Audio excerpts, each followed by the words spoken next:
Hi guys, ngayong araw, aakyat tayo sa bundok sa ating bahay kubo. Sa pinapagawa kong backyard fish pond, magpipintura tayo ngayong araw. Ayan, ang katulong ko dyan, ang kapamilya ng aking palablaban. Ayan, nag-waterproofing tayo. Ayan na, nagpahinga muna kasi medyo basa yung bandang dulo. Kaya babalikan natin. Papatuyin muna ng konti. Saka natin i-continuous yung waterproofing para i-ready na natin. Papatubigan na natin ng bonggang bongga. Ayan na nga, natuyo na. Magpipintura ulit tayo. Konting video lang muna. Kaso malabo ang ating camera. Yan, binalikan natin. Magpipintura ulit tayo ng waterproofing para sa finished product.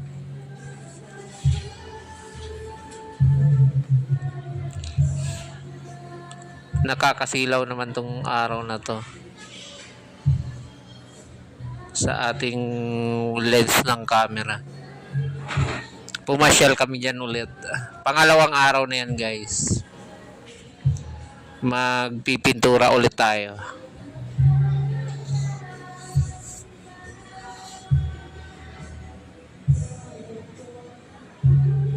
Ayan ang ating munting kubo sa bundok, Forest Land, San Mateo, Pintong Bukawi, San Mateo, Rizal. Ito na ang galing Bicol, Asola, pangpakain sa ating aalagaan hito. Tayo, hito farming. Ito ang ating ipapakain. Asola, galing Bicol. Paparamihin ko muna para dumami. Pwede rin daw itong ipakain sa mga alagang manok, baboy, mga pato, pwede rin yan sa isda. Binidyohan ko lang ang aking asola. Paparamihin muna natin sa palanggana para pag madami na, pwede na nating ipakain pag may isdaan na tayo sa ating backyard fish pond. Ayan, ito ibang asola yata to, parang bilog-bilog. Parang hindi ito kinakain yata. Parang water lily na maliliit. Ito parang maganda. Ayan na. Patapos na tayo sa ating waterproofing. Mamaya natin. Fast forward.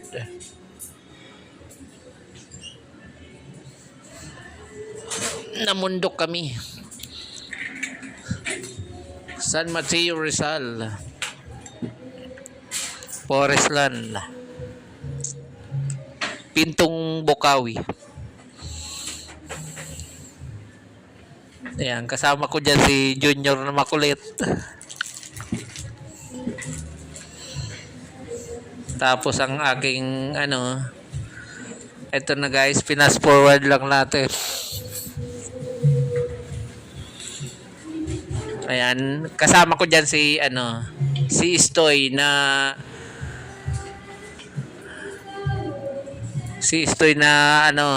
masipag.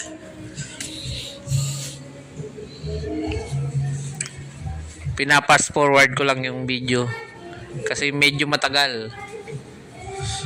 Ayan na, pangalawang araw yan guys. Binalikan lang namin. Kasi medyo umulan nung nakaraang gabi. Kaya basa yung ilalim. Basa pala yung backyard fish pond. Kaya binalikan lang namin. Yan, nagmekos-mekos lang kami dyan ni Stoy para mabilis matapos. Sobrang sipag ni Stoy. Nabitin sa pagpipintura.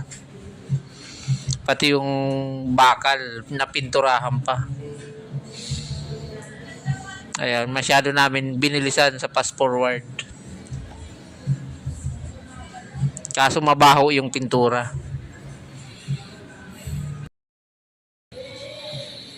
Ayan na, tapos na.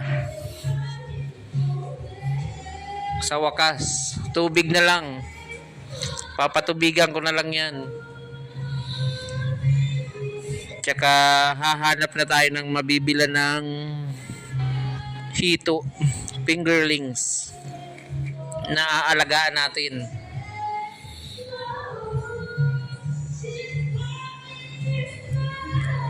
Kaso parang maraming tubig ang kailangan.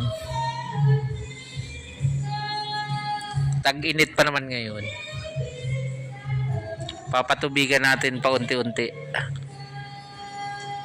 para malagyan natin ng ating hito na aalagaan. Bigay todo man ang background natin na nagbibideo, okay? Grabe ang boses ni ate, napakagaling pagdating sa biritan.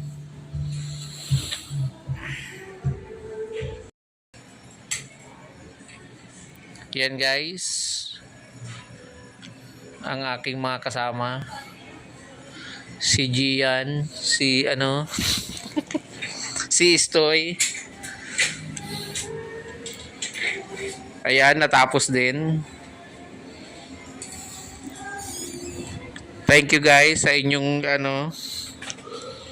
panonood. Yan guys, pauwi na kami. Inabot na kami ng paggabi na. Palubog na yung araw.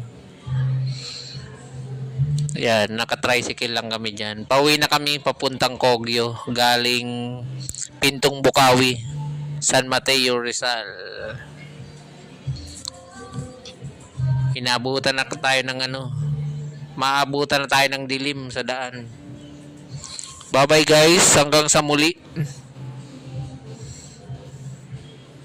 God bless sa inyong lahat.